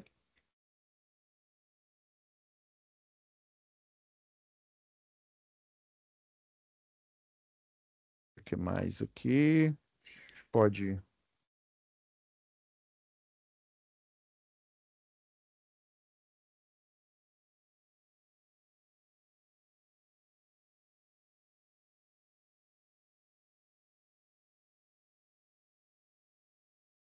Esse problema de esterese aqui. Realmente, isso que causa erro mesmo na medição, ó. Aí, pressão no ciclo descendente, pressão no ciclo ascendente. Isso aqui é a pressão quando está diminuindo, né? Diminuindo a pressão. Aqui quando está aumentando a pressão. Aí, se eu não me engano, é porque faz muito tempo. Acho que é ciclo de Carnot, né? Você tem um ciclo lá de Carnot. Aí, a amplitude da escala de medição, né? A amplitude seria o alcance máximo dela aqui, ó. Aí você calcula a esterese, né, ó, tendo como fonte de erro, principalmente folgas e deformações associadas ao atrito. A escalas de linearidade. Tá certo que ela não está extremamente linear. Essa aqui está linear, ó. Já essa daqui, ó, tem umas formas lá de estatística que chama de dispersão, ó. Aí você faz uma medição aqui, ó. Aí vamos supor, ela é próximo de linear, ó, mas tá vendo? Ó, uma hora dá um valor aqui, outra hora outro valor aqui. aí você faz um cálculo que você consegue encontrar vamos dizer assim, uma linha, né? Você faz uma linearização, né? Uma linha, aí você calcula as distâncias aqui, média, do que seria a aproximação, né? Vamos dizer assim, qual que é a equação linear, ou seja, a equação é a função de grau um aí, né? Que mais se aproxima da medição desse determinado instrumento aqui, né? Aí você pode fazer uma extrapolação. Aí seria essa curva linear, a curva que mais se aproxima do, sei lá, do elemento químico, do tipo de medição que eu estou fazendo lá, né? Do processo produtivo. E aí você pode extrapolar, ele não vai dar exato, mas para um instrumento de medição, né, talvez seria interessante, tá? Em alguns, por exemplo, alguns cálculos que a gente faz aí sobre acústica aí, geralmente alguns a gente faz a linearização. É o pessoal lá da segurança do trabalho, aí tem um laudo lá, né? É o laudo audiométrico, aí você faz, se eu não me engano, a escala do ouvido e a logarítmica, aí você consegue fazer uma linearização para você fazer uma análise, tá? Sem perder as características aí do equipamento e da medição. Vamos ver o que mais que dá para a gente. Esse princípio da repetitividade aqui dos resultados é que você tem que, o mesmo procedimento de medição, o mesmo observador, o mesmo instrumento, as mesmas condições e o mesmo local. As medidas têm que, não é que elas têm que dar exata, né? O ideal seria que elas deem exata, mas pelo menos elas estejam dentro do desvio padrão, ou para mais ou para menos, né? Quando eu falo desvio padrão, é para mais ou para menos. Deixa eu ver o que mais. Isso aqui, ó, essa parte de calibração, pessoal, ela vai direto, assim, ela bate de frente com o método científico, né? Os métodos, principalmente o método laboratorial lá. Se eu não me engano, acho que o de Arquimedes, acho que é Arquimedes mesmo. Me perdoe se eu errar aqui, mas deixa eu ver o que mais que dá para gente falar aqui. Aqui esse é o exemplo que eu falei aqui, ó, padrão primário do quilograma feito de platina e de irídio. Quando eu vejo esse elemento químico, eu só lembro lá daquele filme dos Vingadores. Lembra que, se eu não me engano, acho que era o irídio que eles estavam procurando para abrir o portal lá para o Thanos lá.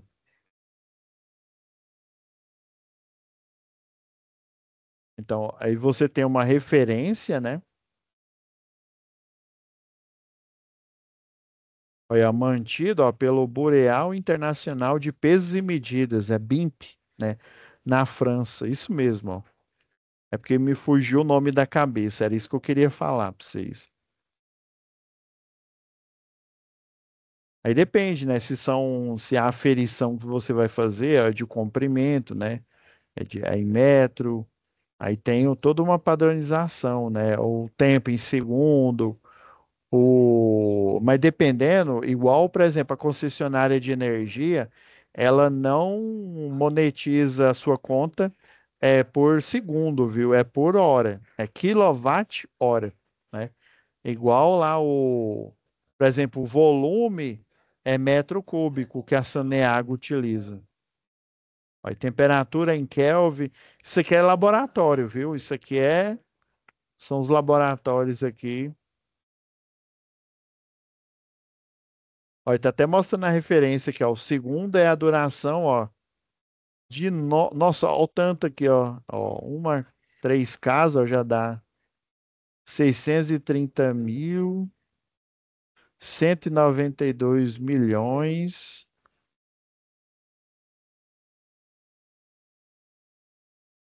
então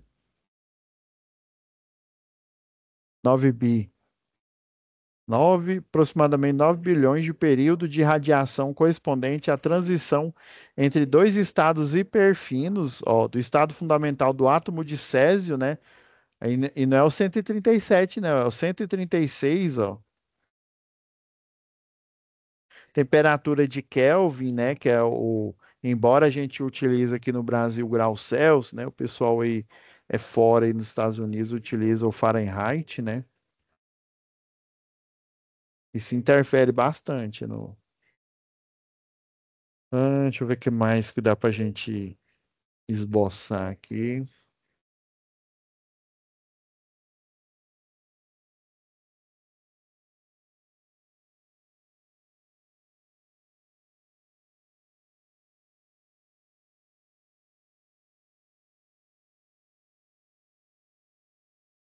É o que eu tô falando, ó. O ambiente tem que, né, o 5S, né? A organização, a limpeza do ambiente, a segurança na calibração, né? As normas de segurança aplicada, ó, vamos lá para as normas lá, ó, tá na página 92. A norma eu nem me lembro.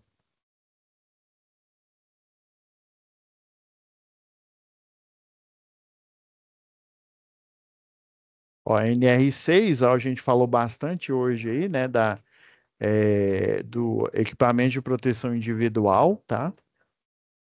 NR10, ó, instalações, segurança de instalações elétricas e eletricidade.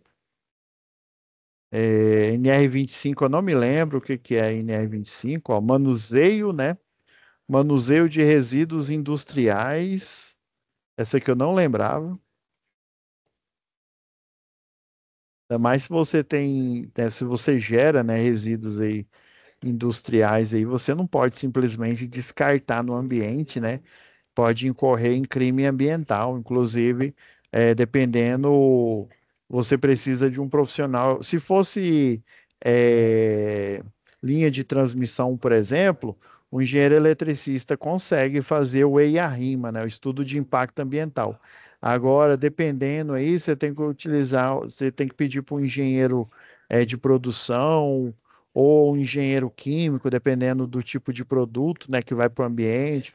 Por exemplo, para a limpeza dos tanques lá da Ambev, o pessoal utiliza no processo de SIP, né? Utiliza soda cáustica, né?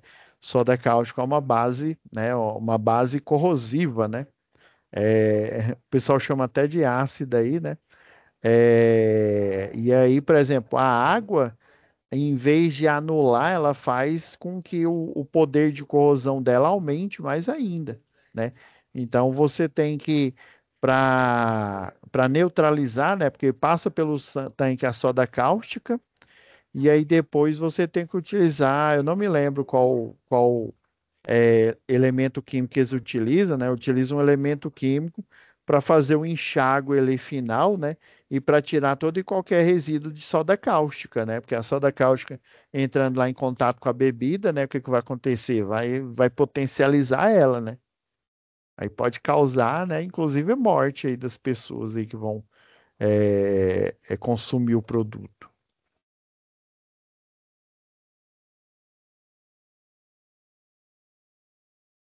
Aí, que de erro, a fórmula do erro eu não me lembro aqui.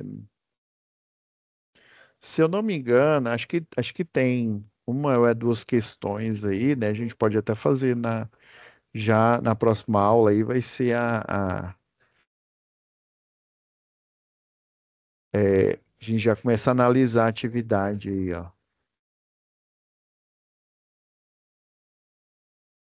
Assim, vamos ir trocando em miúdo aqui, pessoal, que a definição do erro seria, dependendo do tipo de referência, né? Igual a gente tem a referência lá da massa, né?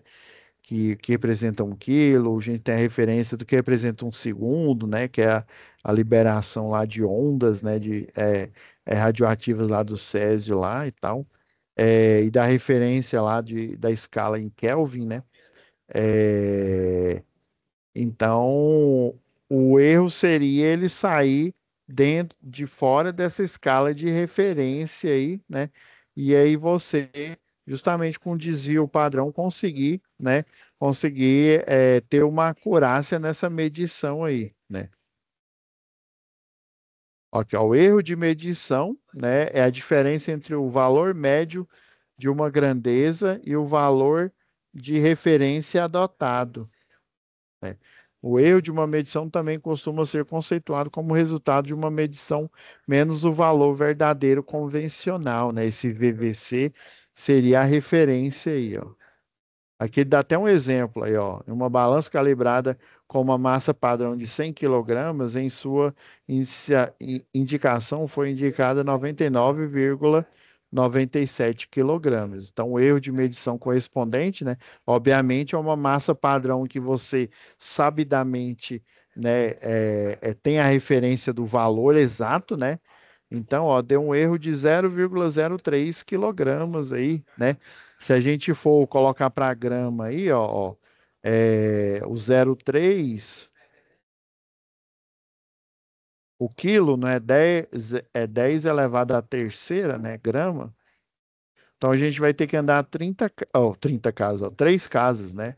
Se eu aumento o número, eu diminuo o expoente. Então a gente tem que diminuir 3 casas, ó. Uma, duas, três. Então, menos 3 aqui, ó, vai dar 30 gramas. Aí, ó, uma dá 0,3, né? Duas dá 3 e 3 casa, né? Para anular, para dar zero aqui, né? 30 gramas. Então, o erro aqui foi de 30 gramas. Rapaz, esse erro aqui por exemplo, eu tô achando ele alto para um, né? Mas é aquela história. A gente está falando só o que que é o erro aqui, né? Inclusive, está mostrando a curva de Gauss aqui, ó, do desvio, né? Ó, a curva normal, desculpa, né? A curva normal aqui, ó. Inclusive, os equipamentos de dosagem ali, por exemplo, abre o pacotinho ali, né? Aí desce ali um café, ou então desce um extratomate, né?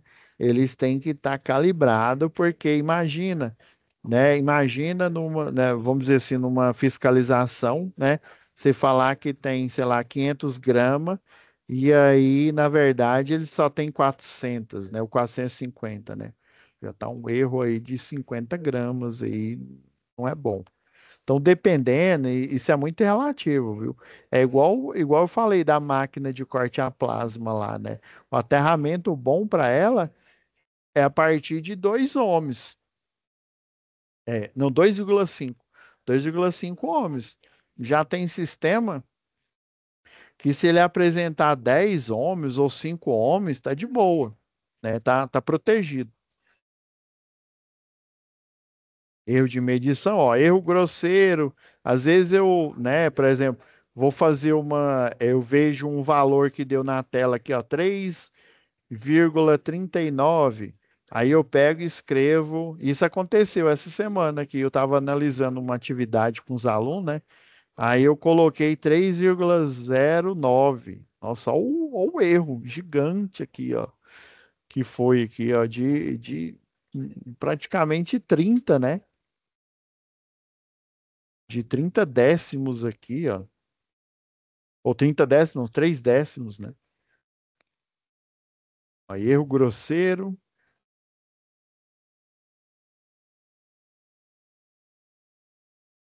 erro sistemático. Por exemplo, um outro erro que acontece bastante aí quando eu estou ministrando aula, o pessoal esquece, aí vê lá o exercício, né?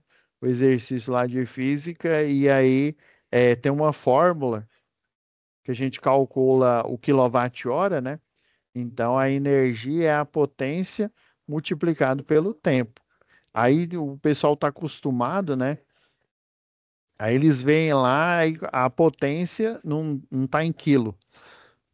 Aí você tem que transformar para quilo, quilowatt. E o tempo, né? Igual no sistema internacional aí, é em segundo, né? Já para monetização aí é em hora. Se você colocar em segundo, moço do céu, essa conta, em vez do cara gastar 200 quilowatt-hora no mês, por exemplo, aí o cara gastou 2.000 ou então 20.000 quilowatt-hora, que é muita coisa, né? Aí imagina, né? Então esse erro, né, ou no erro na medição, né, ou no, né, um erro sistemático aqui, ó, proveniente do sistema de medição utilizado, né? E aí, por exemplo, ó, você utilizou unidades de medida que não são correspondentes, né? Que dão valores, porque imagina, né? Por exemplo, se deu 20, ó, olha só, se deu 20 kWh, por exemplo, ó, aí vamos supor que o quilowatt-hora é 53 centavos, né? Então, 20 vezes 53 centavos daria aqui, ó,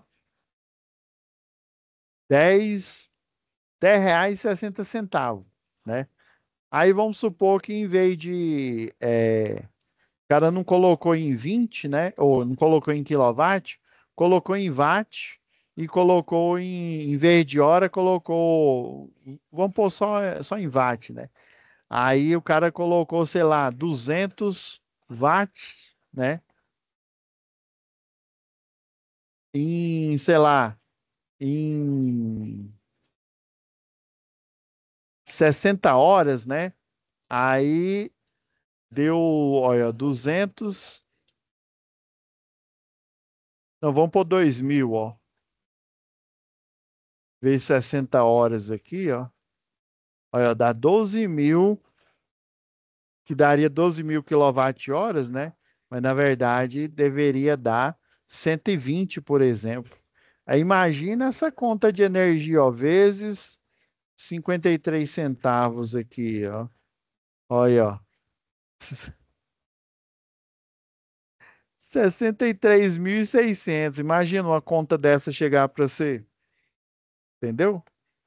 Então, esse erro sistemático aí, às vezes a fórmula, tem um medidor de energia aí, pessoal, que eles não conseguem, vamos dizer assim, hackear ele, porque ele tem o CI dele, né, o encapsulamento dele, você só consegue acessar através de um PIC.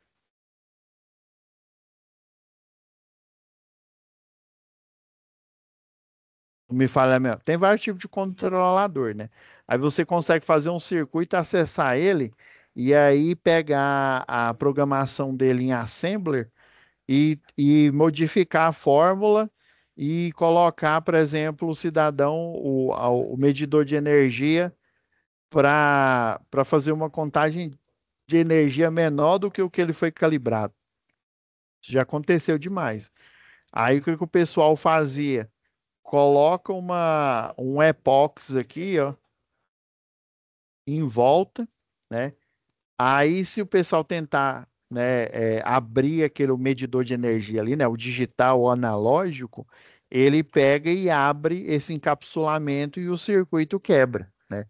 Então, é uma forma de você evitar, né, que ele seja adulterado aí, né? Mas dá para você adulterar se ele tem contato elétrico e ele faz as medidas lá, né? Se for eletrônico, dá para você adulterar por um meio eletrônico, só que é mais sofisticado, né? O Zé Pica-Fio da vida não consegue fazer isso, não, né? Então, dá para fazer isso aí.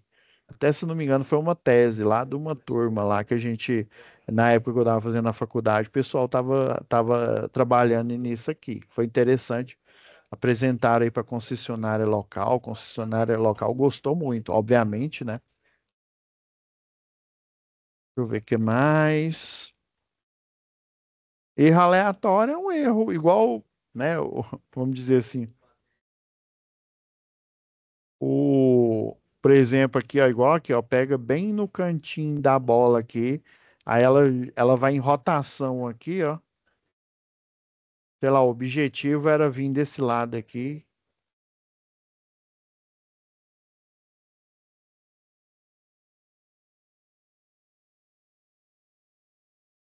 Aqui eles não estão falando de desvio padrão. É interessante. Ah, aqui já está falando, ó, de média aritmética, né? A gente pode utilizar a média ponderada também, né? Os pesos, né? Ó, desvio médio, ó, desvio padrão,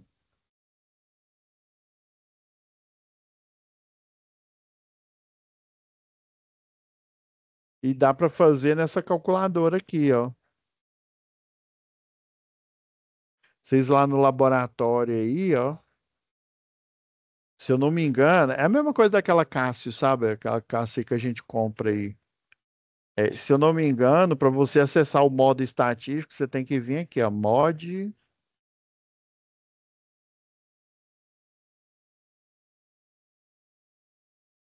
Se eu não me engano, é o 2 aqui, ó.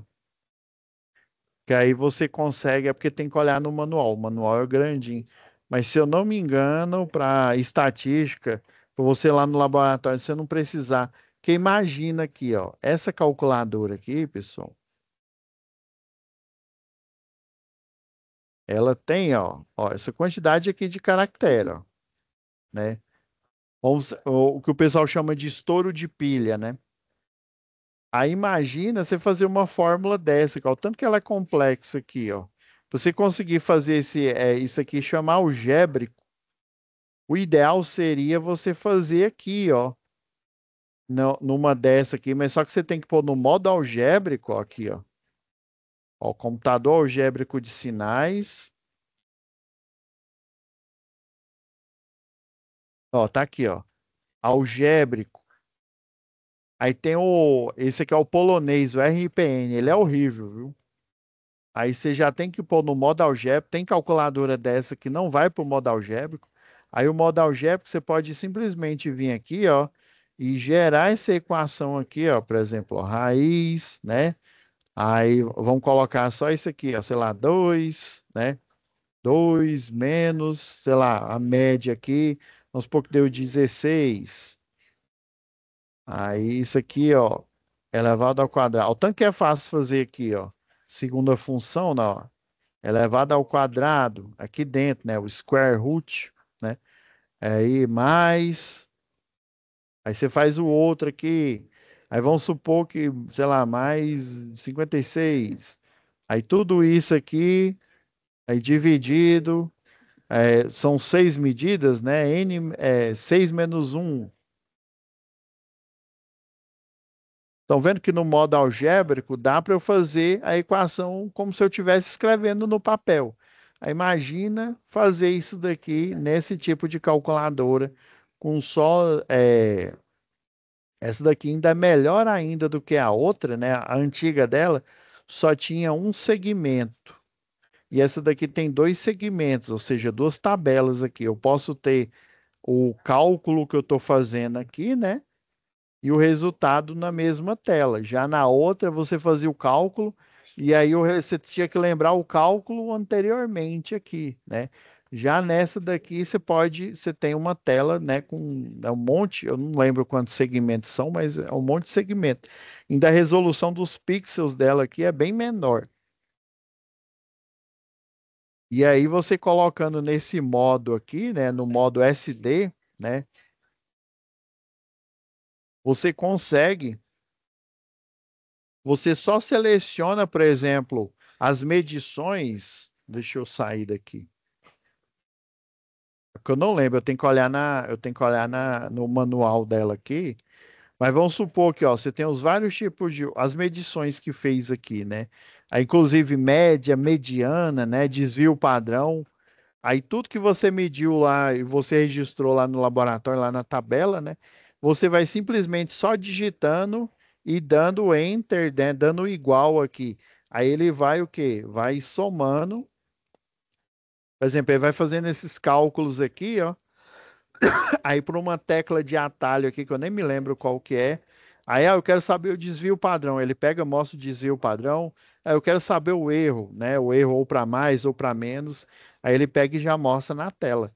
Então você só precisa colocar os dados, que aí a fórmula que já está pronta, que ela já roda, né? Você pode também colocar, tem a memória aqui, você está vendo esse A, B, C, D, E, essas letras aqui, ó, elas são bancos de memória. Eu posso colocar na memória A aqui, por exemplo, um valor, posso colocar na memória B outro, aí eu digitar A dividido por B, se tiver um valor armazenado, vai dar ele, né?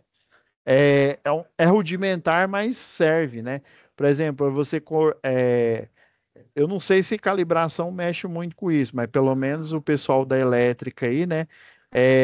Você converter para circuitos de tensão e corrente alternada, né? Você fazer o cálculo de impedância, né? Calculando a reatância capacitiva, a reatância indutiva, você precisa, dependendo aí do tipo de álgebra que você vai fazer, transformar em coordenadas. Se você for fazer soma e subtração, você tem que transformar em coordenada retangular.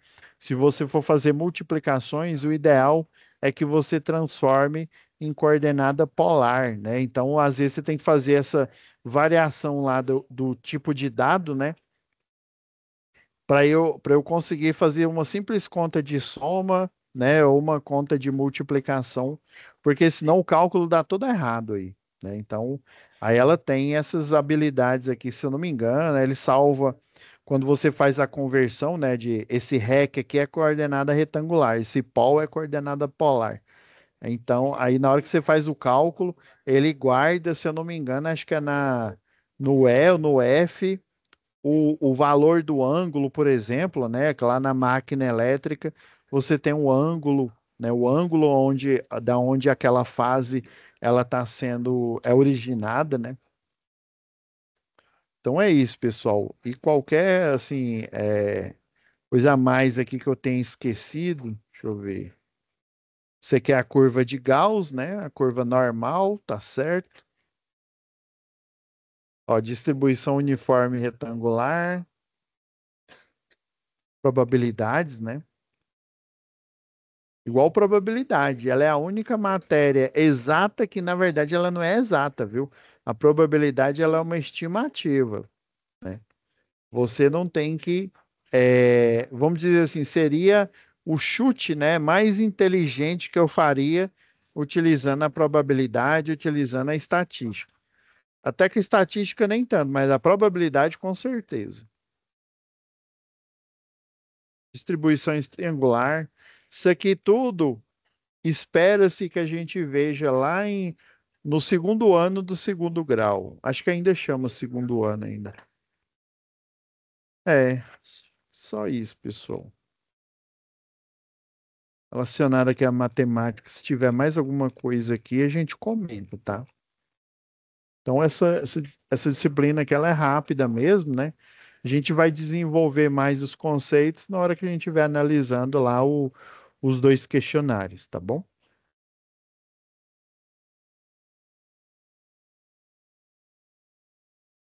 Então é isso, pessoal. Vou fazer o abono aqui, tá? Lembrando aí, né?